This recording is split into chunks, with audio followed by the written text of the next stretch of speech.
Tonight, on the Confession Stories, a woman was told she wasn't elegant enough to belong. She smiled anyway, and waited for the truth to speak louder than pearls. Her name is Clara, South London, a literature teacher who married into quiet cruelty, wrapped in silver manners. In this house, kindness sounded like a compliment that hurt on arrival, and belonging was measured in table settings and family names that looked good in the program. Tonight she tells us, in her own words, how humiliation turned into grace, how silence became her sharpest language, and how in a country that loves its weather and its restraint, the rain eventually finds its way in.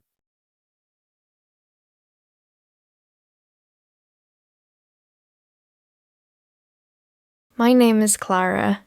I married Edward 5 years ago, into a family that believed politeness was proof of love. His mother, Margaret, greeted me with the sort of warmth that could chill a room.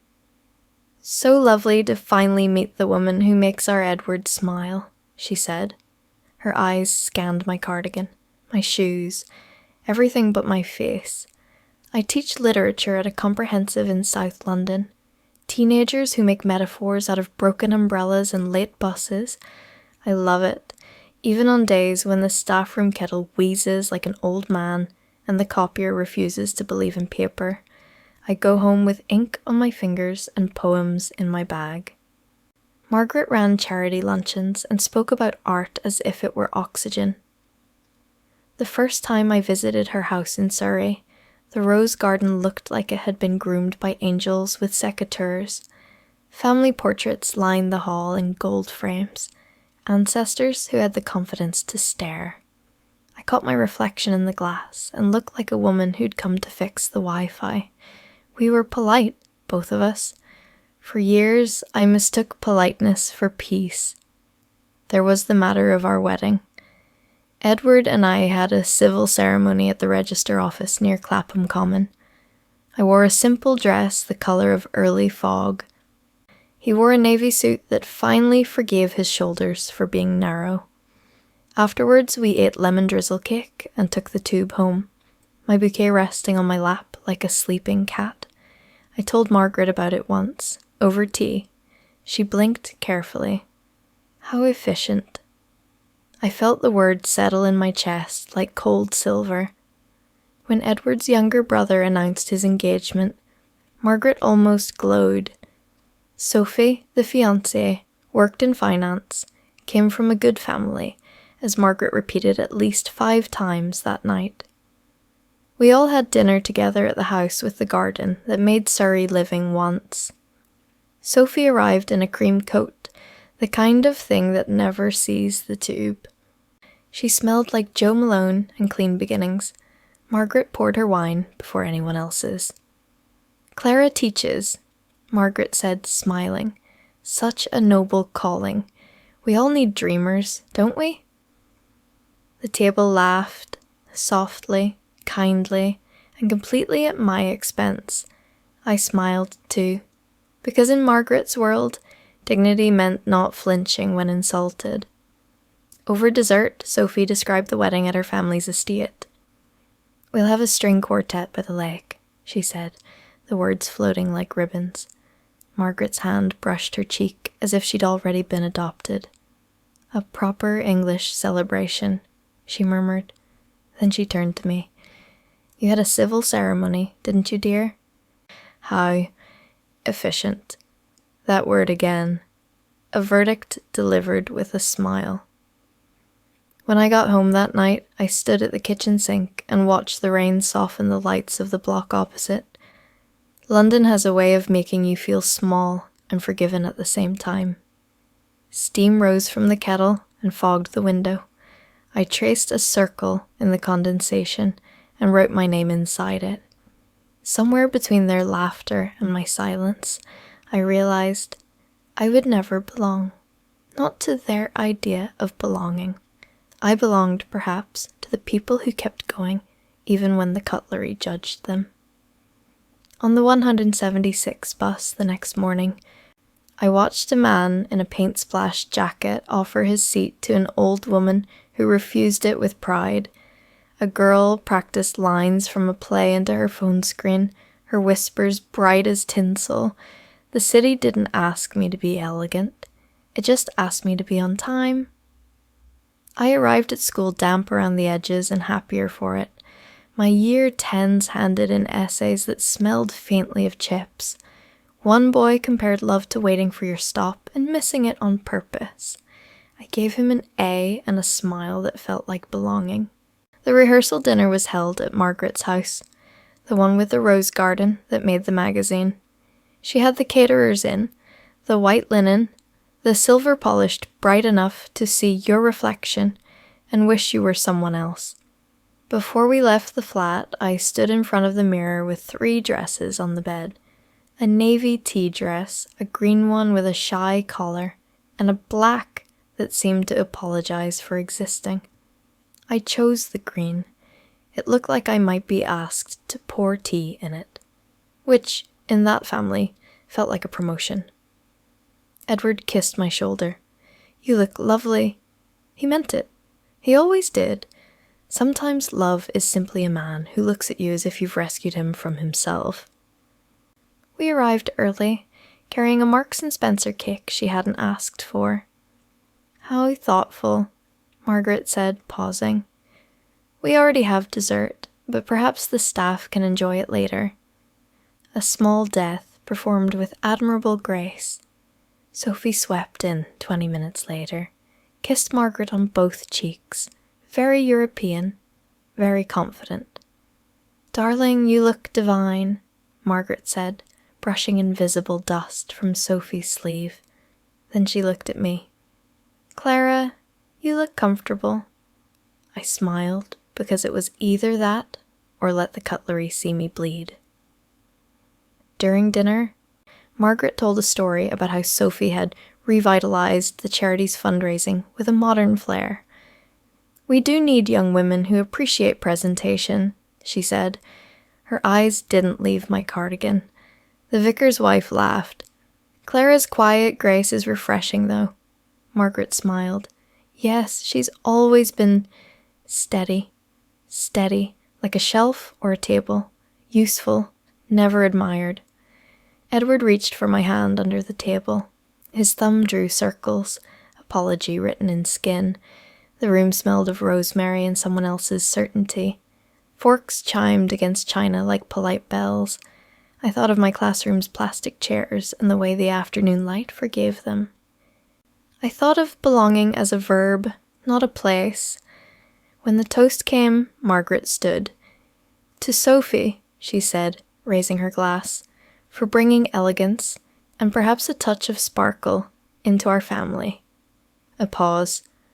"And to Clara, for always being dependable." The laughter was light, approving, cruel. I lifted my glass anyway. "To family," I said. It was the most British revenge imaginable, smiling while you drown. Later, as guests drifted to the garden for photos, I helped the caterers stack plates. The head waiter, an older man with kind eyes, whispered, "You've got more class than all of them put together. Kindness will find you when you're busy picking up crumbs." We left just before 10. Margaret hugged me at the door. "You do try, dear," she said softly. "That's what matters." I smiled at the moonlight instead of her, because by then I had learned something about Margaret's compliments. They were embroidered insults, stitched neatly by tradition. In the car, Edward drove in that careful way he does when thinking. Streetlights ran their fingers through the dark, leaving gold lines on the bonnet. "I should have said something," he murmured. "You did," I said. "You held my hand." Silence again. The language our family spoke best. Back home, I hung the green dress on the back of a chair and watched the fabric remember my shape. I made tea and stood by the window, the glass a cool palm against my forehead. Across the estate, a woman laughed at something I could not hear. Somewhere, someone else was the joke. 2 months after the wedding, the news didn't arrive like thunder. It drifted in. A whisper through WhatsApp, then a message from the vicar's wife. "Have you seen the Daily Mail this morning?" I hadn't, but there it was. Sophie, on page 5, leaving a hotel in Mayfair with someone who was not her husband. The headline read, "City financier and charity star caught in late-night lapse." My phone buzzed. "Margaret?" I hesitated, then answered. "You've seen it, I assume?" she said. "No greeting?"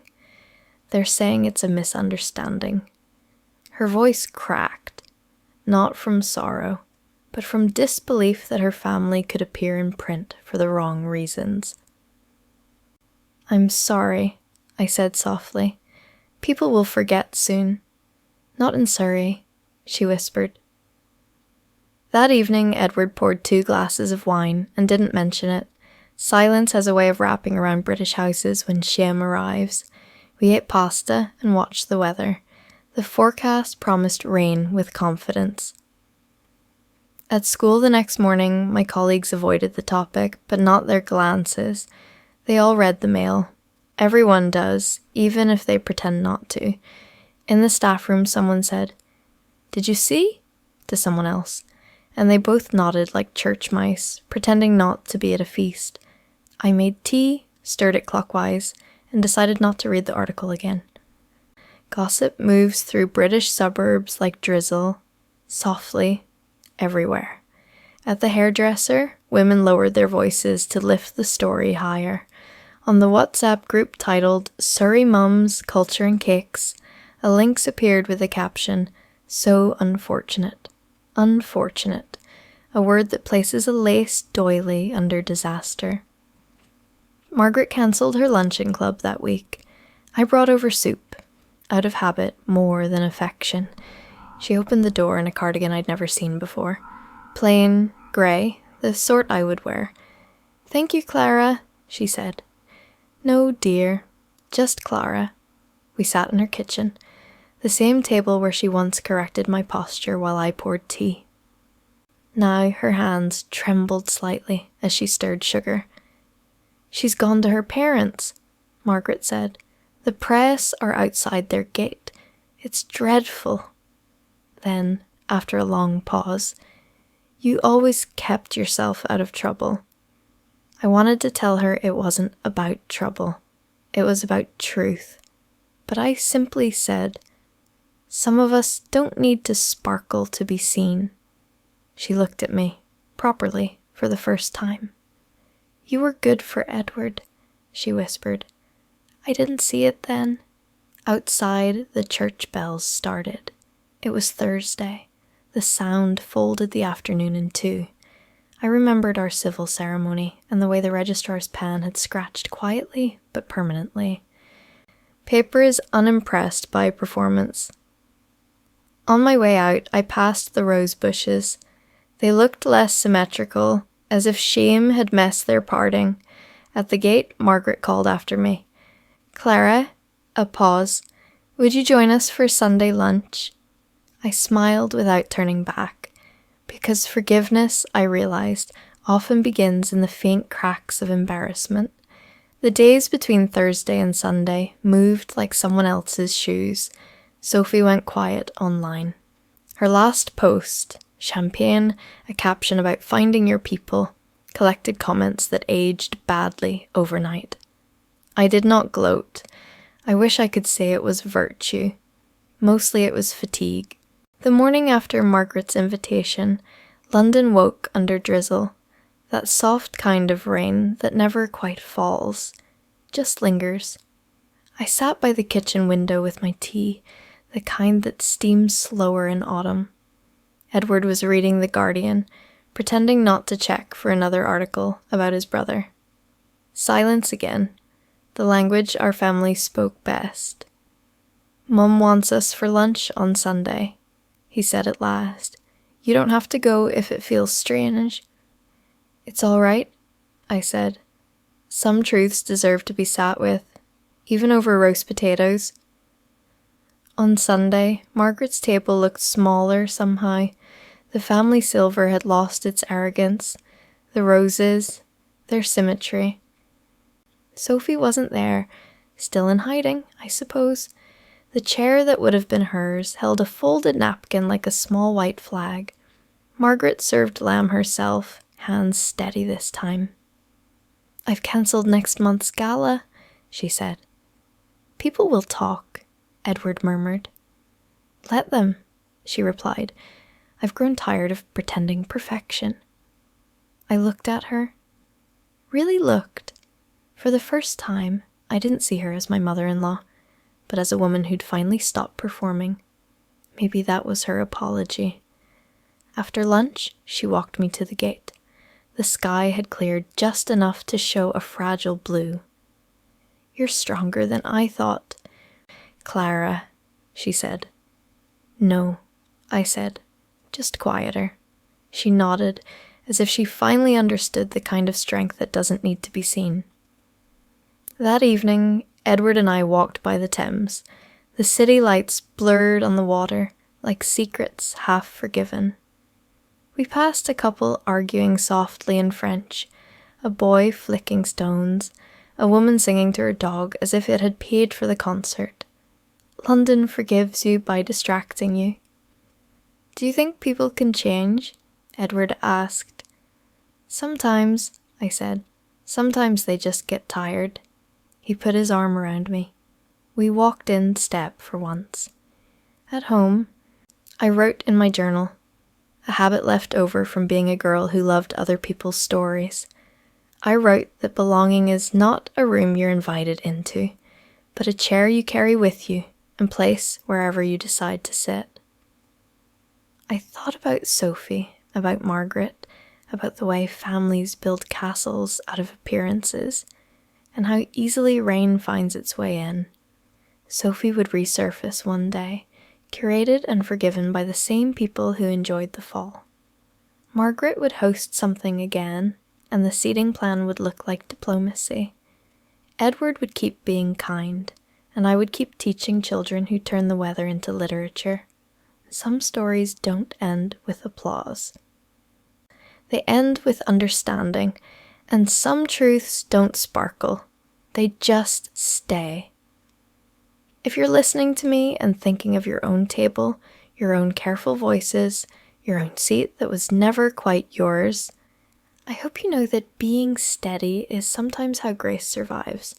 If this story found you tonight, maybe you've known what it feels like to smile through humiliation too. Some families teach us love, others, they teach us strength, and sometimes the lesson arrives the British way, quietly, over tea, and with enough rain to make every truth shine. This was The Bride They Preferred on the Confession Stories. If you have a story of your own, something you've carried quietly, send it to us, anonymously if you like. Email, voice memo, or written note. Maybe next time, your truth will be the one we tell.